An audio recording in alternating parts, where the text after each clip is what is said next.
जंगलમાં રહજે આમ आदिवासी जंगल रखवाला रे।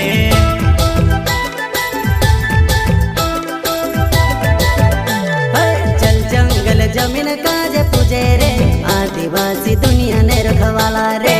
बाप देव खतरी काजे पूजे रे आदिवासी सबसे निराला रे।